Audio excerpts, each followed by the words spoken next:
Semua, selamat datang di video saya yang kedua ini. Dan di sini saya kembali lagi untuk merekam diri saya, melatih kemampuan storytelling saya. Dan saya tentu saja membuat video ini adalah bagian daripada saya melatih untuk meningkatkan kemampuan storytelling saya. Dan juga untuk bisa memiliki kemampuan itu, saya tentu membuat video ini dan saya menganggap bahwa ini adalah video sederhana yang saya lakukan, yang saya buat, dan ini adalah teknik sederhana yang terus coba saya lakukan setiap hari.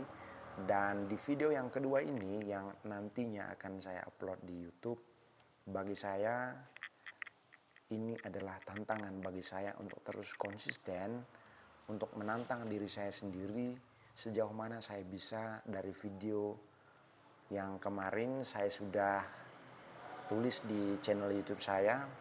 Channel YouTube saya namanya Robert Dagul, dan tentu saya berkomitmen dari video 1 sampai ke 100, dan saya terus mencoba untuk konsisten ke depannya. Dan di sini tentu untuk memiliki kemampuan storytelling itu bukan sesuatu yang mudah, bukan sesuatu yang kita sekali latihan langsung kita bisa memiliki kemampuan storytelling itu sendiri. Tapi orang yang memiliki kemampuan storytelling, kemampuan bercerita dengan penalaran yang baik, lalu dalam setiap penyampaiannya itu sangat bagus dan orang mudah mengerti dengan penyampaian-penyampaiannya. Maka dari itu saya mencoba untuk bagaimana caranya dan apa teknik yang memang benar-benar harus kita kuasai untuk bisa memiliki kemampuan storytelling itu sendiri. Maka dengan video sederhana ini, dengan cara saya melatih berbicara di depan kamera, di depan HP saya sendiri, saya yakin bahwa dengan saya terus coba untuk konsisten setiap hari dengan berbicara lancar, dengan berbicara tanpa ada filler dan juga tanpa ada long pause, saya yakin saya bisa untuk mencapai dan memiliki kemampuan storytelling itu sendiri. Dan tentu saja di dalam video ini, di dalam channel YouTube yang saya buat sendiri, saya akan mencoba untuk menarasikan berbagai isu, baik itu masalah sosial, masalah budaya, masalah politik, dan juga tentang masalah-masalah lainnya yang bisa saya coba sampaikan dan coba saya narasikan dalam video-video storytelling saya itu sendiri.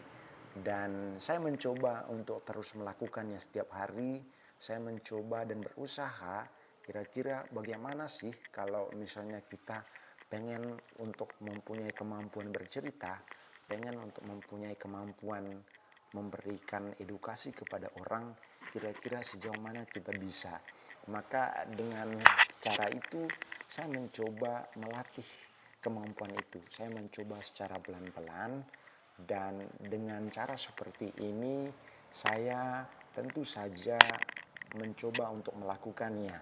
Saya hari ini sadar bahwa dengan cara seperti ini saya bisa menantang diri saya.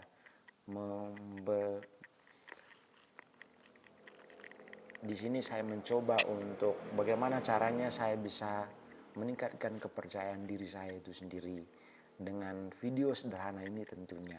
Dan tentu saja untuk memiliki kemampuan storytelling, semua orang pasti punya metode dan teknik yang berbeda-beda. Tapi saya sendiri teknik atau metodenya adalah dengan saya berbicara di depan kamera dengan coba untuk ngomong secara pelan, coba untuk menyampaikan sesuatu dengan sangat sederhana, dengan topik yang sederhana, tapi saya tetap mencoba untuk bagaimananya saya tetap bisa berbicara lancar di sini.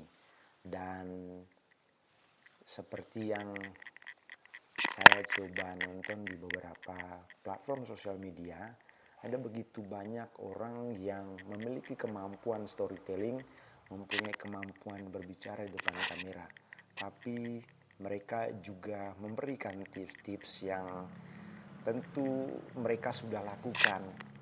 Seperti yang saya coba nonton di salah satu channel YouTube juga, dia bilang bahwa untuk bisa memiliki kemampuan storytelling itu bukan sesuatu yang mudah, tapi butuh latihan berkali-kali, terus melakukan latihan tanpa ada rasa puas di dalam latihan itu sendiri.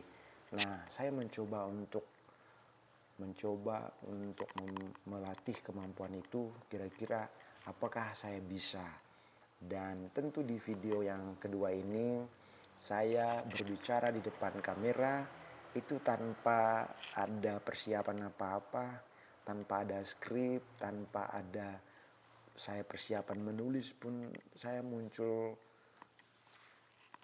latihan-latihan seperti ini dengan spontan saja. Tapi ya tidak apa-apa, kalaupun misalnya teman-teman semua, para penonton dimanapun berada, mengatakan bahwa kenapa Anda tidak begitu menarik menyampaikan sesuatu, tapi ini hanya sekedar latihan. Bagi saya ini hanya sekedar latihan. Saya belum punya persiapan apa-apa, belum membuat skrip, dan semoga ke depan saya bisa. Karena di sini saya hanya melatih diri saya untuk bisa berbicara dulu, melatih diri saya untuk bisa bagaimana caranya saya itu punya kemampuan bercerita, bagaimana saya melatih ngomong di depan kamera dengan lancar tanpa ada filler dan juga tanpa ada long pause. Dan dengan cara sederhana itu yang bisa saya lakukan dari saat ini untuk bisa mencapai video yang ke 100. Dan pelan-pelan saya coba lakukan itu setiap hari. Kira-kira apakah saya bisa ke depannya dengan berbicara dan coba membahas topik-topik yang sederhana yang bisa saya ungkapkan, yang bisa saya sampaikan, dan semoga itu bisa memberikan satu nilai yang edukatif kepada semua orang yang menonton video saya ini. Dan juga pada hal tertentu pasti juga saya punya keterbatasan untuk menyampaikan satu ide-ide yang mungkin itu kurang menarik, tapi juga saya mencoba untuk menyederhanakan topik-topik itu dan juga mencoba untuk bagaimana caranya satu topik dibuat menjadi satu cerita yang bagus dan lugas dan juga pesannya tersampaikan kepada semua audiens, terutama para penonton dimanapun berada. Dan kembali lagi di awal tadi saya sampaikan adalah ini adalah video saya mencoba untuk melatih kemampuan berbicara saya, melatih kemampuan storytelling saya, dan saya berbicara di depan kamera ini tanpa ada skrip, tanpa ada persiapan apa-apa. Ini hanya spontan saja, tapi saya percaya bahwa dengan saya terus melakukan latihan setiap hari, ketika saya mencoba untuk berbicara pelan dengan sangat baik, itu bisa memberikan satu nilai yang sangat berarti bagi saya bahwa hari ini saya benar-benar mencoba dan berani untuk tampil di publik, berani untuk tampil di depan kamera tentunya. Dan bagi saya, lebih baik saya berani dari sekarang, lebih baik saya mencoba meskipun belum terlihat sempurna, belum begitu sempurna apa yang saya sampaikan ini, daripada saya tidak melakukannya sama sekali. Dan itu adalah bagian penting, prinsip yang harus saya pegang ke depan.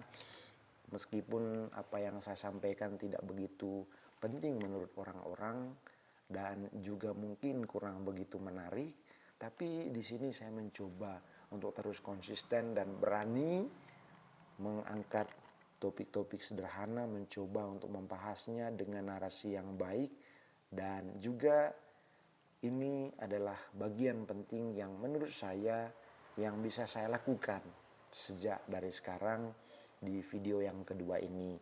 Meskipun gaya pembicaraan saya belum begitu baik dan belum begitu sempurna, tapi saya mencoba untuk membuatnya dengan lebih baik supaya saya benar-benar bisa memiliki kemampuan storytelling ini, dan juga saya bisa benar-benar memberikan edukasi yang benar-benar edukatif kepada semua orang atau kepada teman-teman yang juga ingin menjadi bagian daripada apa yang saya buat ini.